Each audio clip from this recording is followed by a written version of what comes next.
नमस्कार दोस्तों। जून 13 तारीख को रात को 3 बजे ईरान के तेहरान शहर में जो हमला हुआ, ईरान के तेहरान शहर के लोग कभी सोचे नहीं थे कि रात को 3 बजे हमारे ऊपर ऐसे अचानक हमला होगा।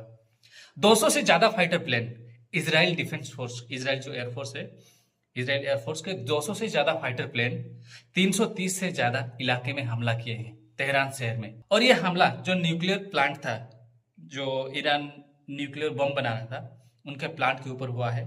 और इसराइल बोल रहा है कि हम सिविलियंस के ऊपर हमला नहीं किए हैं, लेकिन बहुत सारे सिविलियंस भी मरे हैं इस हमले में।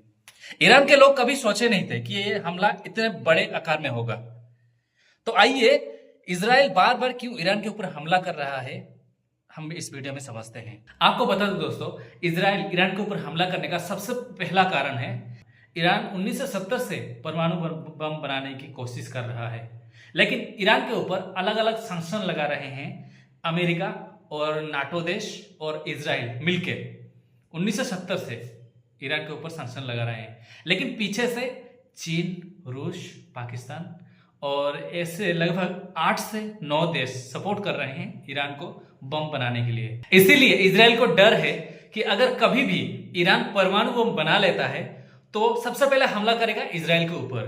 आखिर क्यों हमला करेगा ईरान परमाणु बम बनाने के बाद, मैं आपको बता रहा हूं, ध्यान से सुनिएगा। इसराइल और अमेरिका को डर है कि अगर ईरान परमाणु बम बना लेता है तो मिडिल ईस्ट में सबसे बड़ा दबाव रहेगा ईरान का। ईरान परमाणु बम तब से बनाना शुरू किया जब ईरान का शासक शाह मोहम्मद रजा पहलवी 1970 में शासन कर रहे थे ईरान को, तब से बनाना शुरू किया था।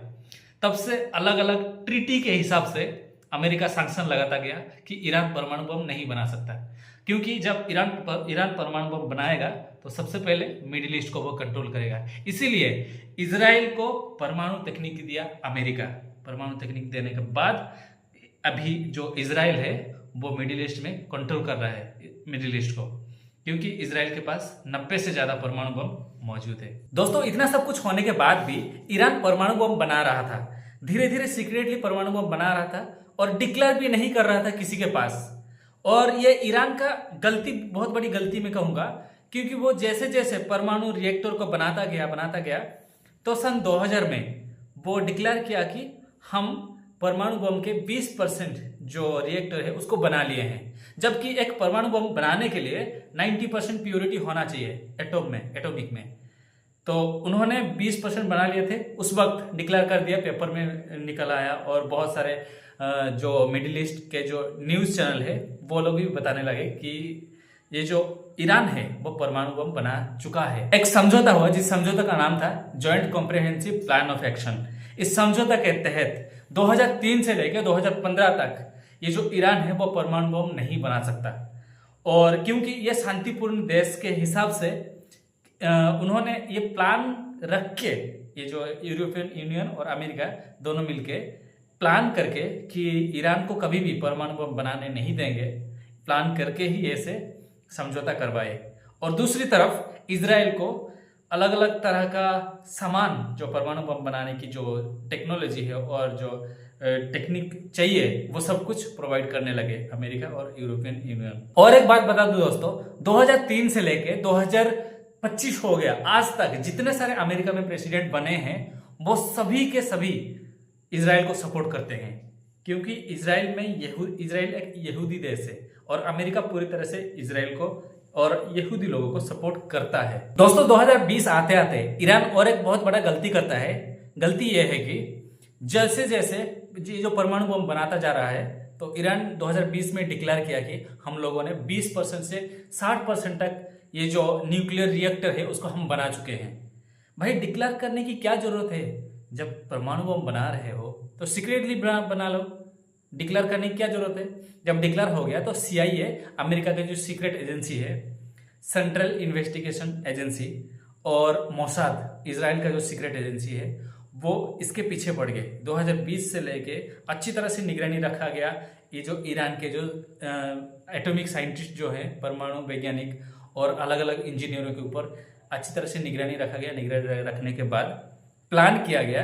प्लान करने के बाद इसराइल डिसाइड किया कि हम ये जो ईरान के जो साइंटिस्ट है, एटॉमिक साइंटिस्ट और इंजीनियर जो हैं, जो परमाणु बम बना रहे हैं, उनको पूरी तरह से खत्म करेंगे। ये पहली बार नहीं, इससे पहले 2024 में भी हमला किया था इसराइल ईरान के ऊपर, यही कारण लेके कि ये जो ईरान है वो परमाणु बम बना रहा है, परमाणु बम बना के वो हमारे ऊपर ही हमला करेगा। इसीलिए सबसे पहले परमाणु बम कुछ हिस्सा बन चुका होता है, वहीं पे इसराइल हमला कर देता है, ताकि ये जो ईरान है कभी भी परमाणु बम ना बना सके। ईरान और इसराइल का दुश्मनी सिर्फ परमाणु बम तक सीमित नहीं है। ईरान जो है वो इसराइल के बॉर्डर पर जो आतंकवाद संगठन है, हिजबुल्लाह आतंकवाद संगठन, हमास आतंकवाद संगठन और इस्लामिक जो जिहादी है वो आतंकवाद संगठन, वो इसराइल के बॉर्डर के चारों तरफ ऐसे मतलब गतिविधियां, जो आतंकवाद संगठन जैसे हमारे इंडिया जो पाकिस्तान है, पाकिस्तान से भारत को आते हैं, जम्मू कश्मीर में सबसे ज्यादा आतंकवादी हमला करते हैं, वैसे ही ईरान हमला करवाता है इसराइल के लोगों के ऊपर, आतंकवाद हमला। इसीलिए इसराइल कभी भी ईरान को परमाणु बम बनाने नहीं देता है, क्योंकि पहले तो आतंकवाद संगठन, आतंकवादियों का गतिविधि इसराइल को भेजता रहता है, जैसे पाकिस्तान हमारे भारत को भेजता है, बिल्कुल वैसे ही। और बहुत सारे आतंकवाद संगठन को सपोर्ट करता है कौन? ईरान। तो ये अपने खुद के पैर पे कुल्हाड़ी मारने जैसा ही है। ये जो दोनों देशों में हमला हो रहा है, ये आपस में ताकत दिखाना होता है, ठीक है। इसराइल के पास कितना ताकत है? इसराइल 200 लड़ाकू विमान भेज के जो 13 जून को जो हमला करवाया, लगभग 100 से ज्यादा इलाका को हमला करवाया, जिसकी वजह से लगभग 250 से ज्यादा लोगों का मौत हुआ है ऑफिशियली, और 1000 से ज्यादा लोग घायल हुए हैं। क्योंकि भाई 200 लड़ाकू विमान, आप सोच सकते हैं अगर हम लोग, हमारा भारत 200 लड़ाकू विमान पाकिस्तान भेजेगा हमला करने के लिए, शायद पाकिस्तान ही नहीं रहेगा। दोस्तों, चाहे जितना भी युद्ध हो जाए या कितना भी एक देश को इसराइल ईरान के ऊपर हमला कर दे या ईरान इसराइल के ऊपर हमला कर दे, ईरान भी हमला किया है, बहुत जगह पे ईरान हमला किया है, एंटीसेप्टिक मिसाइल हमला किया था इसराइल के ऊपर, जिसकी वजह से इसराइल का भी बहुत ज्यादा नुकसान हुआ है, सिर्फ ईरान का नहीं है। तो यहाँ पे बात यह नहीं है युद्ध कौन जीतेगा कौन हारेगा, यहाँ पे बात यह है कि ये जो युद्ध हो रहा है सबसे ज्यादा नुकसान किसका हो रहा है? आम लोगों का ही नुकसान हो रहा है।